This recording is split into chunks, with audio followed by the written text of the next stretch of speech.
All right, well, welcome back to those who have continued on from part one. Congratulations. But for those who have stumbled upon this one first, don't worry. At the end of the video, during the closing credits, the icon for the playlist will come up and you'll be able to click on part one and watch it from there. And I do recommend watching it because we really went through the meat of this DLC in the first segment. So please do go ahead and check that out at the end. All right, so let's go ahead and stop pussyfooting around and get to the video, shall we?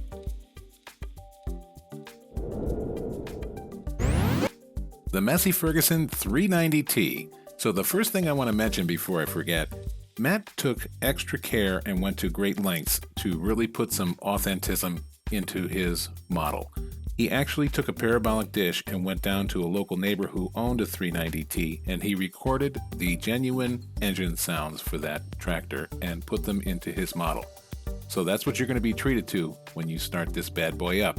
Now at the end of this video, the last segment, I'm going to be showing you all the equipment in action in their natural habitat doing their thing. There's not going to be any talking or music. You're just going to hear straight up engine sounds with the visuals and get to enjoy watching the vehicles do their thing. All right, so on the left is the Massey Ferguson 5600, and I only picked it because it's similar size and it's in-game equipment, versus the Massey Ferguson 390T. So you can buy a nice shiny new 5600 for $87,000 out the door, or you can lease it for $69,660, or you can buy the Massey 390T for $42,250, or even lease it for $36,20 a day. Now, what's your savings on that? Get a load of this. How's them apples for you? A $44,750 savings to buy it, or a $3,340 savings to lease it over the Massey Ferguson 5600.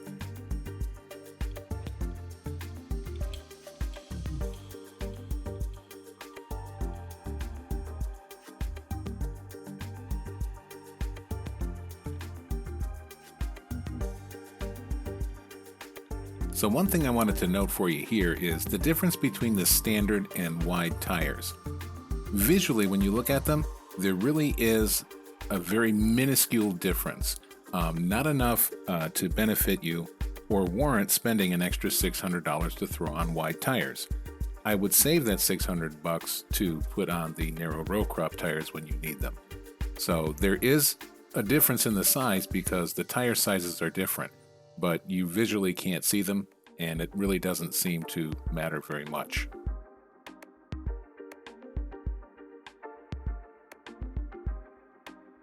The Sampo Rosenlu Comica C6, or just to make it easy, we're going to refer to it as the C6 in this video, versus the New Holland TX34 by Mattxjs.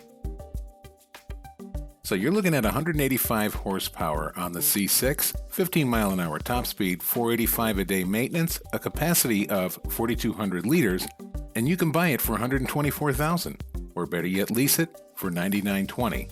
Or you could put $38,360 in your pocket and buy the Mattxjs TX34 model at $85,640. You can lease it for $68.51 a day, which is going to save you $3,069.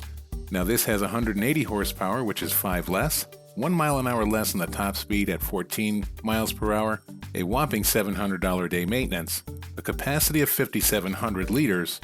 But now, regarding the maintenance cost, the money that you're going to save on the initial purchase, that's going to really offset your maintenance. But if you want to save even more loads of money, I highly recommend leasing your bigger high-ticket items.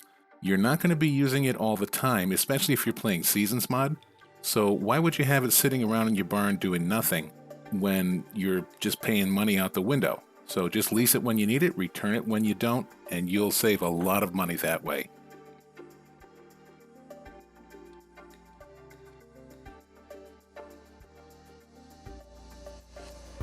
So to harvest corn with either one of these harvesters, you can use the New Holland 980CR at a 4.5 meter working width, 6 mile an hour top speed, and 50 a day maintenance. It's going to cost you $24,000 to purchase it and $19.20 a day to lease it. And you can also choose one of the coordinating Capello headers.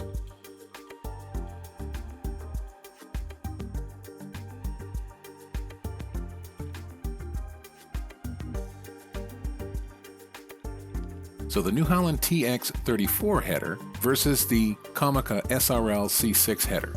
They both have a top speed of 6 miles an hour while working, $30 a day maintenance for the Comica, $40 for the New Holland, a 4.2 meter working width for the Comica, and a 4.3 meter working width for the New Holland. Now that doesn't really translate into much difference. So the Comica is basically 13 feet, 9.354 inches versus the New Holland, 14 feet, 1.29 inches. But here's a big difference. You can buy the Comica C6 header for $21,000 out the door. You can lease it for $1,680. You can buy the New Holland TX34 header for $9,570 or lease it for $765. Now you're going to save $11,430 in your purchase, or you're going to save $915 a day in your lease by using the New Holland. And to round out the harvester portion of this pack, Matt's gone through the trouble of giving us a custom header trailer for your harvester. That's the New Holland TX34 header trailer. It's a $5 a day maintenance fee. You can buy it for $3,500. You can lease it for $280. Now you're going to save $500 on the purchase and $40 on the lease over the in-game header trailer, which you're going to use with the C6. That's the Leguan header trailer. Also a $5 a day maintenance. It's going to cost you $4,000 to buy it and $320 a day to lease it.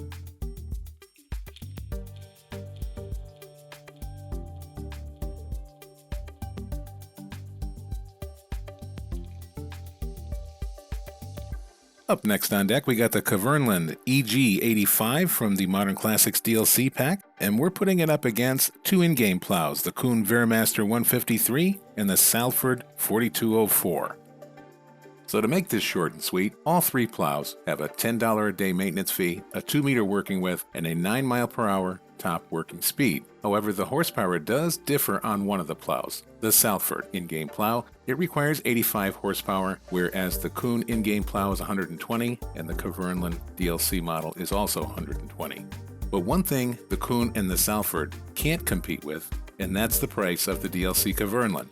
$8,450 to buy it, $676 a day to lease it, over the Kuhn, which is $15,000 to buy, $1,200 a day to lease, and then the Salford is $13,000 to buy, $1,040 a day to lease. Guys, the Kverneland is almost half the cost. So if you need a great looking 2 meter plow in your barn, this is the one.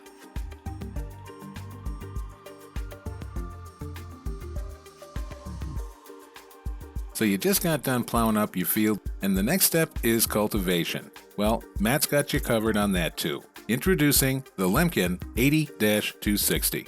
So you can buy the Lemken 80-260 for $4,350, or you can lease it for $348 a day. The Kverneland Farmer 3000 by Giants is going to cost you $8,800 to buy and $704 to lease. So if you use the Lemken, you're going to save $4,450 when you buy it and $356 a day leasing it over the Giants Kverneland Farmer 3000. Pretty tasty deal if you ask me, gol dang ya. So you might be saying, Eustace, well, what about the specs? We don't know exactly what it does. I'm glad you asked. Well, you're looking at $5 a day maintenance on the Kverneland versus the Lemken is $10 a day. 3 meter working width on the Kverneland, a 2.6 meter working width on the Lemken.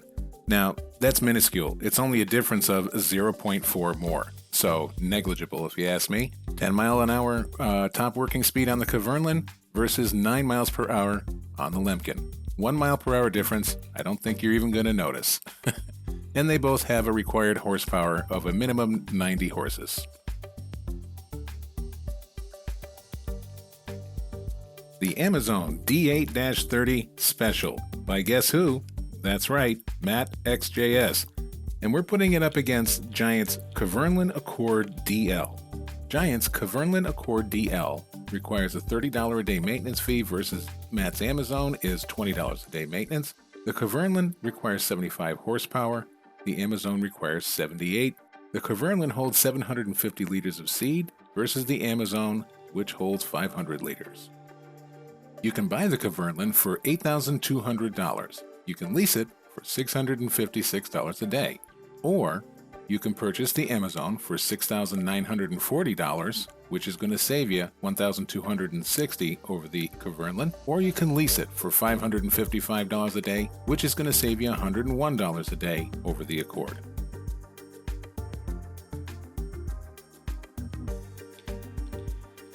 So once you get your crops all grown and harvested, Matt knows you're going to probably want to take it all to market. So he's added in the TA18 tipper trailer. It comes with a gray canvas top, a blue body, and a red carriage and red wheel hubs. Now before we get into the specs, I just want to show you a little something to do with the color changes in this particular mod. So you can choose any color in the Giants color palette, and the body color is noted as design color.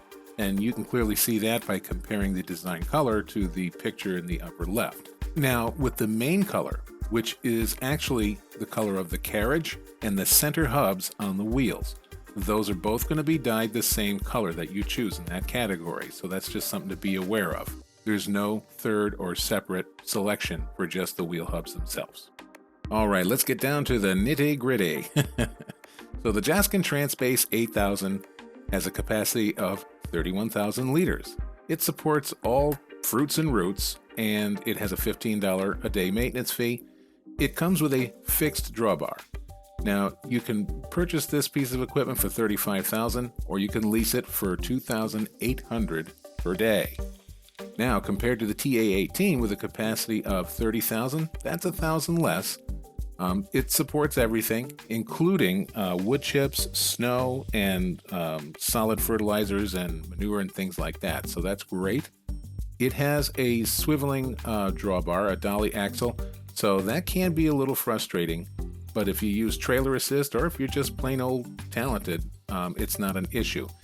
I, in the past, would avoid trailers with the swiveling axle, but I did find after playing a few tight kind of British maps, that axle is really beneficial when getting in and out of tight areas, you know, when you have to turn really hard into a field or something like that.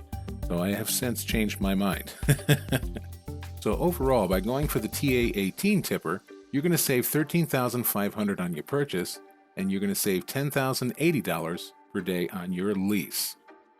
So to kind of sum this all up in a nutshell, I think this is a fantastic pack. I think it's definitely worth the $4.99. And if this is something that's really excited you, I would highly recommend that you go over to Giants and purchase it. I'm going to leave a link down in the description for you to do that as well. It's not too late in the game if you ask me. FS19 isn't coming out until November 20th, so we have several months yet to enjoy FS17 and all the things that go with it. And hey guys, let's face it, I don't know about you, but for me personally, when FS19 comes out, I'll certainly be jumping right on that to buy it, but I'm still going to play some FS17 because when FS19 starts out, there's the usual bugs that a game can have when it's first being released, and it's going to be a little scarce on mods for a little bit. You got to be really careful downloading mods come FS19 because there's a lot of things that have changed, and I'm sure a good majority of those that are first to the table have done a half-baked job with it, and you can really have some problems. So give it a little time to simmer before you go run out and jump on a lot of different mods. So if I had to say anything even remotely negative, and this isn't really negative at all, I would say it would have been nice to have the addition of a fertilizer spreader and or a sprayer into the pack to really give it a more well-rounded functionality to it. However, I do understand that this was a mod contest submission, and he was working on a deadline, and he does have, a personal life. I'm sure his significant other was about fed up and ready to pull the plug on the computer. So it takes a tremendous amount of talent to design something to this caliber. You have to be very knowledgeable with Blender, with scripting, with Giants Editor, all of it. And we can clearly see that Mattxjs has that talent. And going forward, it would really be nice to see this converted for FS19, and maybe for the FS19 modding contest, he can come out with an accessory pack, a second pack, to complement this one with some mowing and baling equipment, a bale trailer, and maybe that sprayer. But that remains to be seen. I'm not going to bother him about it, and I suggest you don't either. So as promised, let's go ahead and have a look at the demo that I've done. So I hope you enjoy. I'm going to say goodbye from here, and I want to thank you all tremendously for tuning in and for watching this video. And I would really like to thank a really good friend of mine who's been with my channel from the beginning. He bought me this DLC, and it was a total surprise. And I thank him from the bottom of my heart. He explicitly said he did not want to be mentioned by name on the air. I'm a little disappointed about that, but I could certainly respect his wishes, and I understand. So you know who you are, and thank you very much, my dear friend.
And on your way out, please consider following me on Facebook and Twitter. Join me on Discord by becoming a member of the Simulation Gaming Society. Please give the video a thumbs up and share it with your friends if you liked it, and a thumbs down if you're a big poop head and didn't like it. Please consider subscribing and don't forget to tap that alert bell so you'll be the first to know when I post a new video. Thanks again.